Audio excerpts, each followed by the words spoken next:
And now, an 8th special presentation. This time on Art Beat Nation. A jazz musician passes the musical baton to future generations. Entertaining audiences is wonderful. It's very rewarding. But the educational part of it is really to the heart of the matter. We get lost in a historic cemetery. Sit down with a drawing pad and sketch a little bit, and my blood pressure goes to virtually nothing. Learn there's more than what meets the eye when looking at a Norman Rockwell. And if then you choose to spend more time looking at it, then more of the story gets revealed. And a celebrity chef channels her unique heritage. Each of these recipes has a person attached to it, a memory, an ingredient. It's all ahead on this edition of Art Beat Nation.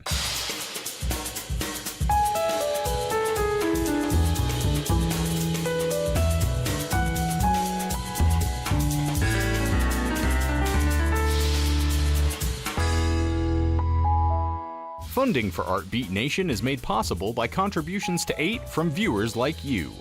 Thank you.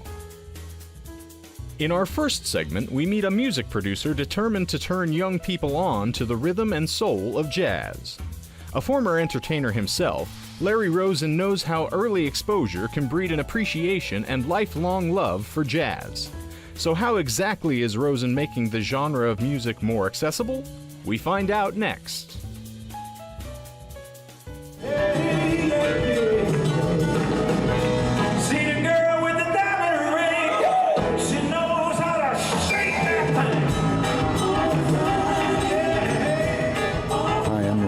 And I'm the producer of Jazz Roots and trying to spread American music all over the world. That's what I'm trying to do.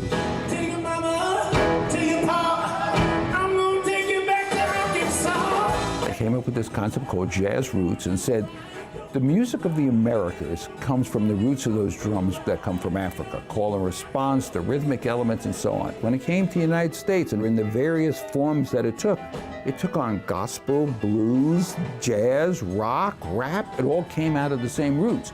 So that is the DNA that connects our whole community together, never mind our country. I grew up in the Bronx, New York, and went to school there and started playing in bands when I was in public school. I thought jazz was, when I grew up, Benny Goodman or something like that. You know, it was like a long time ago. I really didn't know much about modern jazz and what was going on. And one summer, somebody played a Charlie Parker record for me when I was about 14 years old, and it changed my life. But the producer thing kind of came on, organically, and I'd always loved the recording studio, and I loved the technology involved in it. We'd finish a take on something, I'd go into the control room and want to hear the playback and talk to the engineer. Well, what about this? What about that? So I built a recording studio in my house, and before you know it, I started recording music. Jazz it's a hard thing to describe. It goes to a lot of people, it's a lot of different things. The range is just tremendous.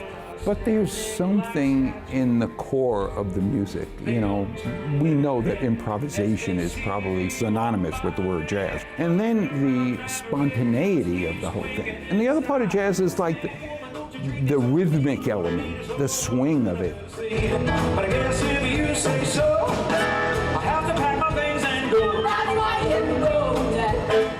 And I think in many ways, the show that we're doing now, it has so much of those elements in it. When we talk about somebody like Ray Charles.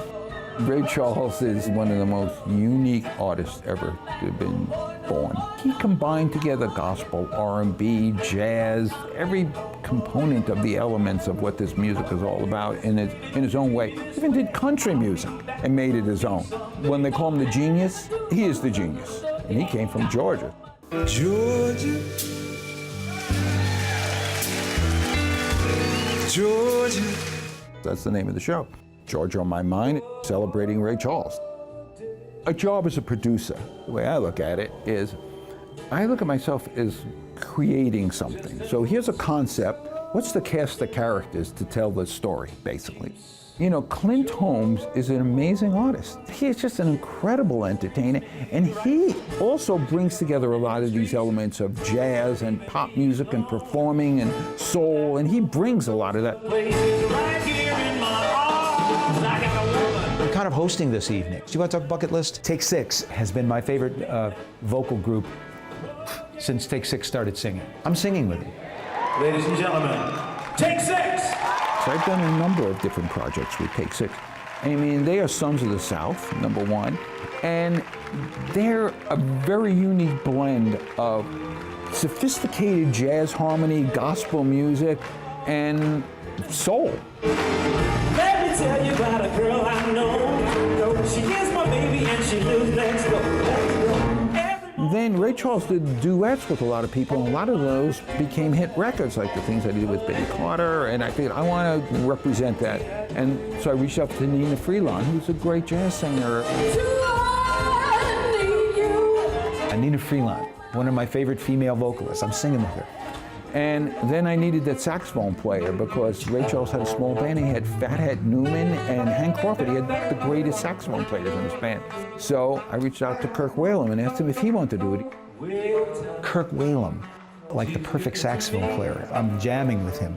And we're doing the music of Ray Charles. I got a woman way over town. She's good to me.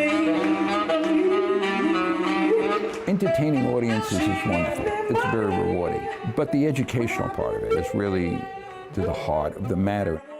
Longevity with playing with the musicians that you play with is the key to that. We bring in young people and they come in and listen to this music and we have the artists speak to them.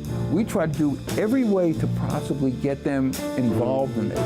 And once they start seeing what this is about, they fall in love with it. I didn't see a Broadway show till I was an adult. I didn't see a symphony orchestra till I was an adult. I don't know how it would have changed my life had I had the opportunity to see them when I was a kid. But you never know which one of those kids sitting out there. And I'm not talking about them becoming a musician. I'm talking about them growing up and not being intimidated by the idea of walking into Reynolds Hall and seeing a group of musicians up there. I think it's a great experience. So Georgia on My Mind brings together all the elements that I believe in totally, that I think in a very, not only an entertaining show, you got to stand up and enjoy this show and clap your hands, but it also tells the story of American music at the same time. So it does both things. So for me, this is like the epitome. Jazz in many ways represents America. The United States is this melting pot of people coming from all over the world, many times disadvantaged. And these people have to find a way. And so it's a melding of cultures that came together to create this music. This music is really created by the American society that we live in. And I find that to be so special and so unique about it. And my mission in my life at this point is to get that message across.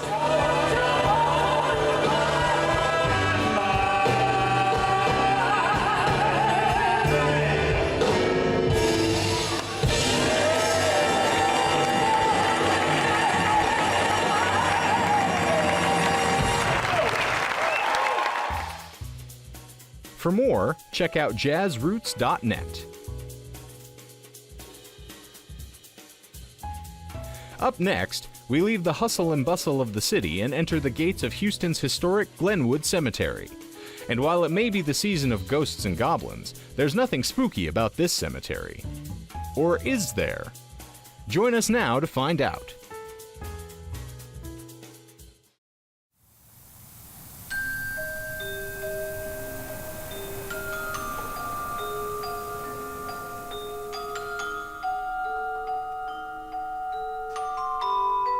I just think it's such a beautiful and sort of restful, peaceful spot. Sometimes I'll just come out here and bring myself a lawn chair and sit down with a drawing pad and sketch a little bit, and my blood pressure goes to virtually nothing.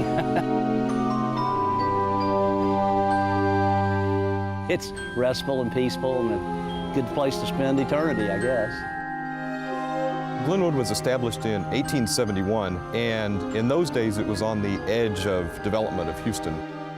It was just outside the city limits, so it was really designed to be this place where you could get out of the hustle and bustle of the city and come into this beautiful, peaceful place, and I think that's still true, even though the city's grown up around it. Glenwood is laid out on a series of ravines that lead down to Buffalo Bayou, so you've got these streets and roads that were laid out along these ravines and these hills. It's both professionally landscaped and naturally landscaped. So it's a really beautiful environment, and I think the surprise for people who come into Glenwood is that there is a place in Houston that looks like this.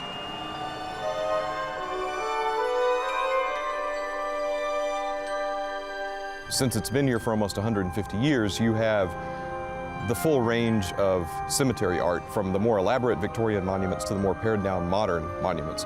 So coming out here is not only, you know, a chance to experience a beautiful piece of Houston, but also a chance to see a lot of really fantastic art and see the way that we have memorialized ourselves over the last century and a half. There is one Victorian monument that people always love to see when they come out here. It's the Hill Monument, and it is a marble angel that is draped over a pedestal, and it was unusual at the time that it was done because angels were not supposed to show grief. Most of the angels that you see at Glenwood are just standing around looking sad or trying to remind you of heaven or pointing or something like that, but this angel is really clearly in distress.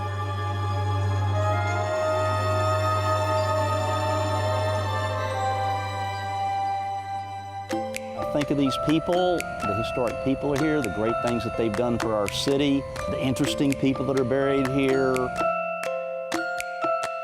There was a man buried here, his name is Wade Hampton Cook, and he was an editor for what became the Houston Post, and he worked downtown, and at that time there was a bar across the street from where his office was. Well, he never stayed in his office, he always went to the bar because he said that every piece of news hits this bar before it hits anywhere else, so I'm going to get a scoop. And he used to sit at a table back in the back, and he paid the bartender a few bucks, and if anybody came in with a story, the bartender would rap on the bar 3 times, and Hamp would look up and wave and say, "Hey, come over, come over." But when writers used to finish a story, they always put -30-, which meant the end. And on Hamp's tombstone, it gives his name, it gives when he was born, when he died, and it says -30-. The Howard Hughes Monument is interesting for a lot of reasons. Number one, it's pretty low-key, it's pretty restrained. You don't see the Hughes name, you know, in giant letters carved in marble or anything. So I think a lot of people who come out here miss it for that reason. They're expecting something bigger than it is. Now, when Howard Hughes himself died in 1976, they expanded the plot, added a couple of trumpets, built a wall, and built a fence around the plot. At the time Howard Hughes died, some of the tabloids had offered rewards if anybody could prove that he wasn't really dead, because he was such a recluse that, you know, people thought maybe he was trying to pull something over on everybody.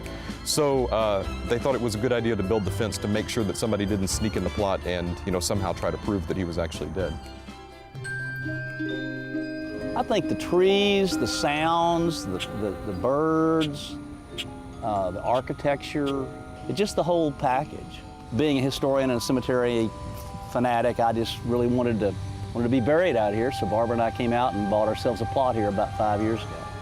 I guess I've always wanted to be buried here. I mean, maybe it's in my DNA, I don't know. It's a magic spot.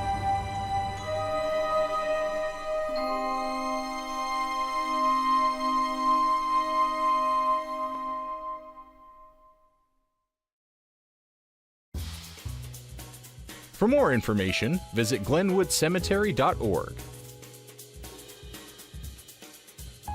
Join us now at the Newark Museum in New Jersey as we re-examine the iconic works of American artist Norman Rockwell. Though the appeal of Rockwell's images in part lies in their visual accessibility, the museum's chief curator advises us to look beyond the surface. The exhibition is really a survey of Rockwell's career, and although it's divided into various thematic categories, what it really is about is how he himself changes as an artist and a man over the course of his lifetime. I'm Ulysses Dietz. I'm the chief curator at the Newark Museum, and I'm the curator of the Norman Rockwell exhibition. The 2 paintings I chose as my favorites out of the exhibition really resonate with me because they both deal with African Americans, which is something that is not traditionally associated with Rockwell's work, and yet is something that is an underlying theme of a lot of his career and becomes a motivating theme toward the end of his career. The magic of all of Rockwell's magazine covers is that you get the story instantly. And if then you choose to spend more time looking at it, then more of the story gets revealed.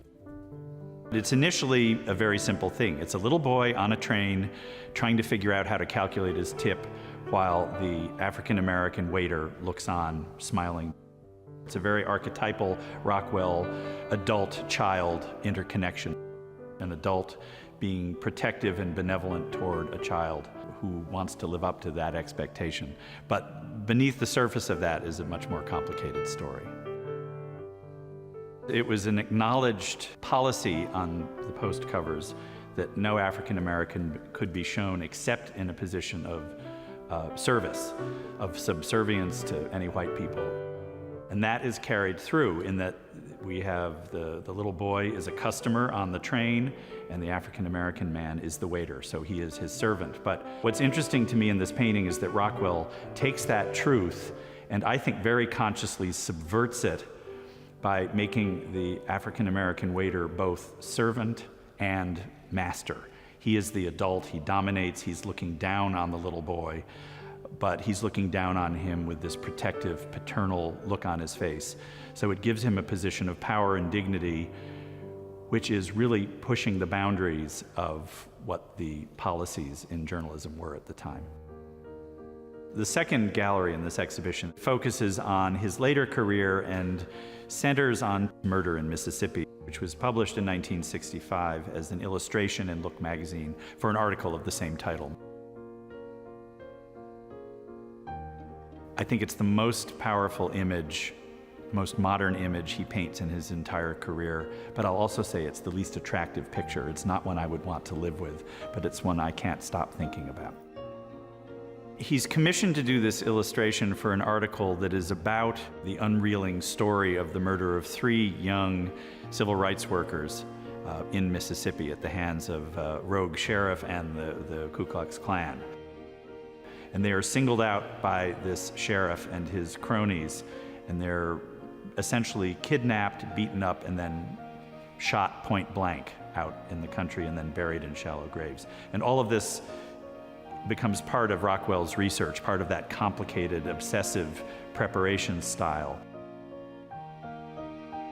He goes so far as to obtain human blood and to buy a white shirt like one of the men is wearing to get a sense of what it would really look like.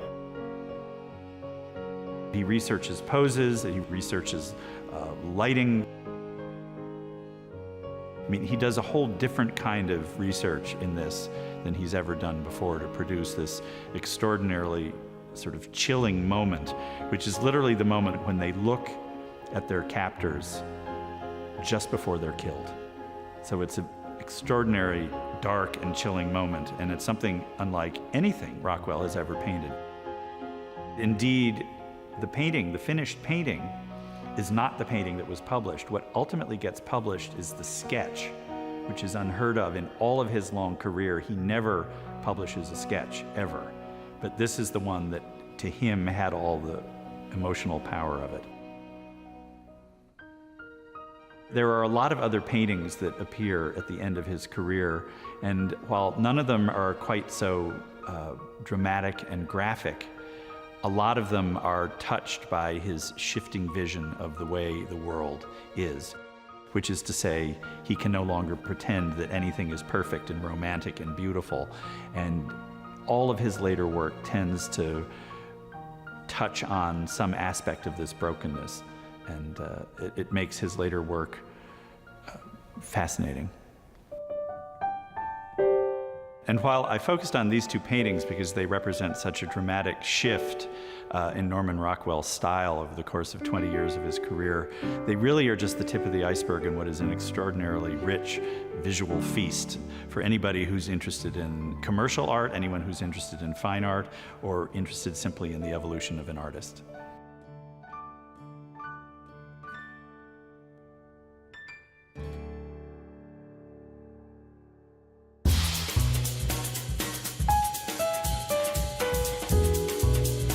For our final segment, celebrity chef Ingrid Hoffman shares the inspiration for her latest cookbook. Born in Colombia and raised in a multicultural home, Hoffman grew up eating a multitude of cuisines. Up next, she reveals how that fusion of tastes and cooking styles is at the heart of her work. Well, Latin Delight is a way of enjoying food, bursting with flavor, without a lot of calories. And the concept is eat from the ground or it had a mother. That means no preservatives and no additives. And easy to do, which is where I come in.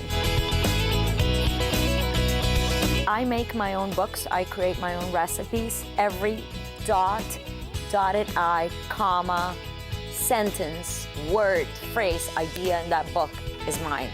And I take great pride in that. I was born in Colombia, Colombian parents, but we have Peruvian, Bolivian, German, Argentinian, a little bit of everything in it. So that's why I always say I'm a mutt, and my food reflects that. I was also raised in the Caribbean and in Europe. So when you know that, you sort of recognize all of those flavors. I actually truly believe that Latin ingredients lend themselves the best to have health food with flavor, just not frying them and changing up how we're used to cooking. And with all of our spices and all of our herbs, we can bring so much flavor without calories. I enjoy being in my kitchen creating, having fun, playing. It's like playing lab, it's like playing fantasy. It's like playing with dolls. I'm playing, to be Susie Homemaker. Each of these recipes has a person attached to it, a memory, an ingredient. Whether it's oatmeal, that means my grandmother. Coffee means my grandfather. So these recipes have stories. They're attached to an emotional connection. Traveling gives me a lot of inspiration. Windows of stores give me ideas. You see a setting that all of a sudden ooh, that's like a shipwreck. And I can imagine a salmon with guava barbecue and rum. It's like it always starts with the fantasy. And then if I have the fantasy in my head, the visual, then I can put the food onto the plate. And that means texture, color, balancing the plate, almost like creating an art piece. I am a professional eater. I never set out to cook because I wanted to be a great cook. I set out to cook because I wanted to have an amazing meal. And then I wanted to share it with everyone.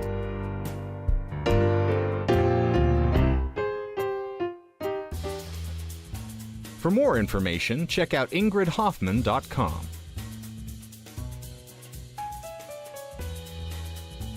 For more arts and culture, visit azpbs.org/artbeat, where you'll find feature videos and information on the Arizona art scene. Funding for Artbeat Nation is made possible by contributions to 8 from viewers like you. Thank you.